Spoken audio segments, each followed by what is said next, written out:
You know that feeling? You're done, like toast, and you still have the whole week ahead of you. It's Monday, and you're just burnt out. Where do you feel in your life that depletion? We all know it's either we're not sleeping, perhaps it's in the food we're eating, it's in relationships, it's in a job we don't like, it's in an area we don't want to be in, but we really can't make another change right now. So what do we do to avoid burnout? Hi, everyone. I'm Lisa Murphy, and welcome to the podcast. Today, we're going to talk about burnout. Just something in your life you can't change? Or is it a series of little things that all of a sudden took over, and now you're just feeling overall this sense of helplessness, being really tired, overwhelmed, stressed? So here's what I want to do. Let's take a deep dive right now into personal inventory. Where do you feel in your life that depletion, that like sucking of the energy? You feel that drain. We all know it's either we're not sleeping, perhaps it's in the food we're eating, it's in relationships, it's in a job we don't like, it's in an area we don't want to be in. But we really can't make another change right now. So what do we do to avoid burnout? For years and years, I've coached, I've trained, I've mentored, I've taken more courses, I've trained more, and it all comes down to mindset.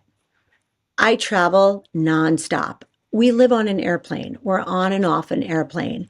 And I would say every single time I got on an airplane, I am dreading this. I don't want to do this. I am so tired. I am sick and tired of this.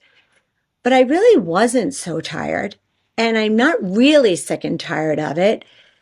And I had to really think about my mindset around it. And it comes back to gratitude. And you guys, you've heard this and you might be like, yeah, I'm done. I'm not going to listen anymore. But listen to me because I know what I'm talking about. The second we find gratitude in something we don't like, you find that one thing you are grateful for, things start to change. It's almost like you can actually fill up your energy bucket. And I'm going to give you an example. How many of you have kids? And they have a lot of stuff. A lot of stuff comes with kids. And I will say before any phone call, any challenge, anything, I am so grateful that God gave me this body and provided me the opportunity to be a mom. It is my greatest blessing.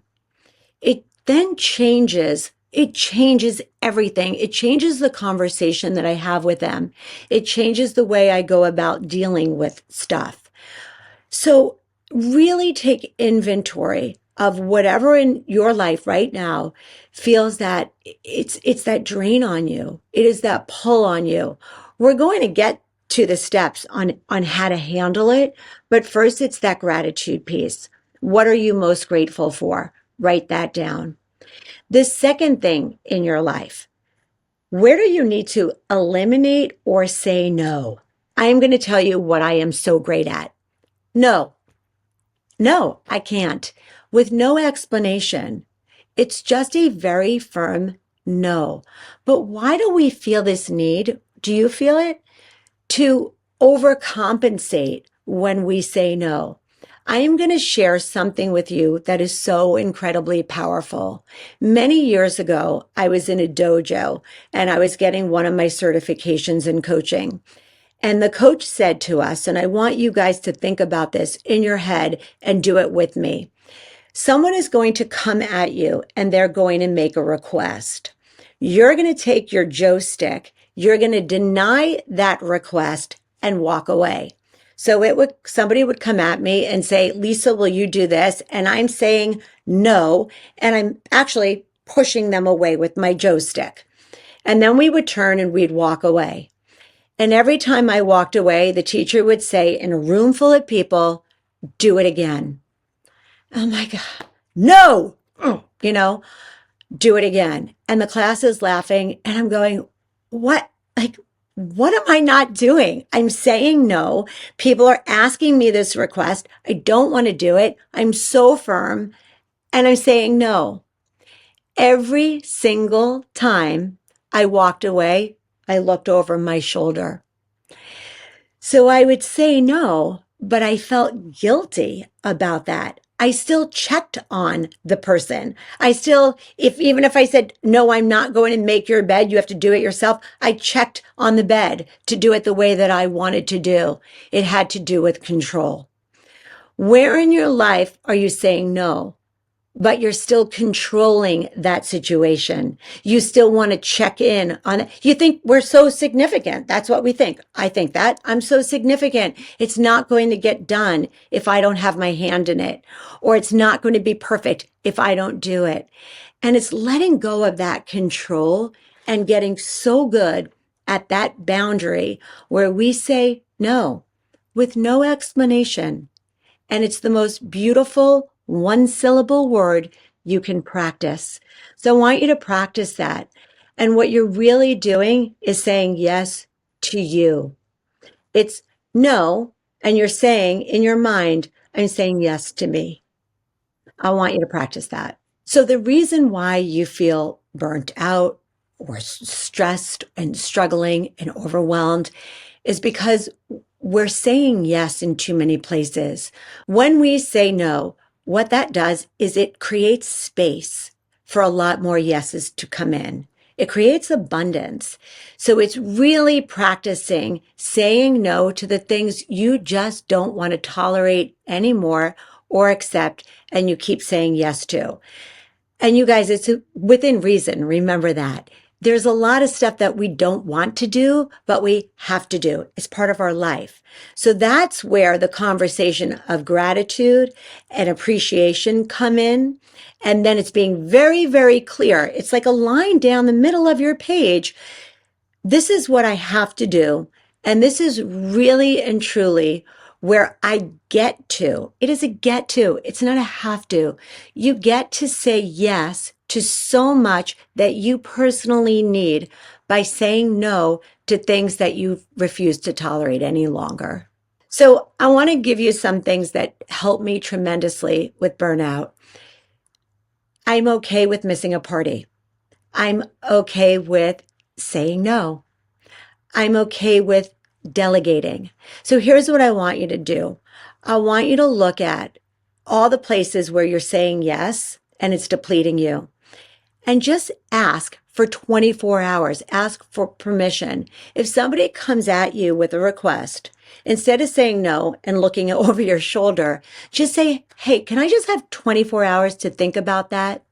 Can I run that by my significant other, my spouse, my husband, my wife, my partner, whomever? Take some time. I think in this fast-paced, busy life where we're just inundated with stuff coming at us, we feel this need to rush our answers. And I've really mastered that. It's like, I'm really not sure. I have to check. I usually say I have to check my calendar. But what I'm really doing is I'm taking a pause to see if that feels good for me. So I want to give you some tips on how you can feel less stressed, overwhelmed, and just basically burnt or burn out, right? That's what we hear all the time. So it's saying yes to you by saying no to things you can say no to. And you have to be okay with other people are going to feel how they're going to feel. That's not about me. If someone invites me and I say no, and they have whatever they have to say about it, that is on them. That is not on me. And I got really comfortable with that. And that was a hard one because I want to fit in. Because, what happens when you keep saying no? People stop asking. But when people stop asking, the pull stops. So really take a personal inventory of all the stuff that you're doing that just doesn't work for you anymore.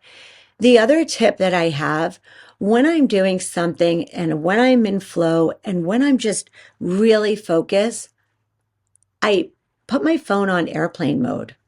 There isn't anything that is that urgent, that within an hour, it's not still going to be there. And I've really got comfortable in doing that. Take that time. I think we're so tethered to our phones and electronics that we're distracted. I don't even know if my ADHD is as bad as it is right now at this stage in my life because of what's going on chemically in my body, or because I'm always on a device, because I'm being pulled in so many different directions. So where can you just turn off your phone, put on some music, do something you enjoy for a certain amount of time and stay focused doing that? You'll feel less burnt when you're really focused and engaged. And we're not just spinning plates in traffic, trying to handle 10 things at once. And I know you're busy. I am too. But if we start to perform in excellence, that doesn't happen. We don't mess up as much.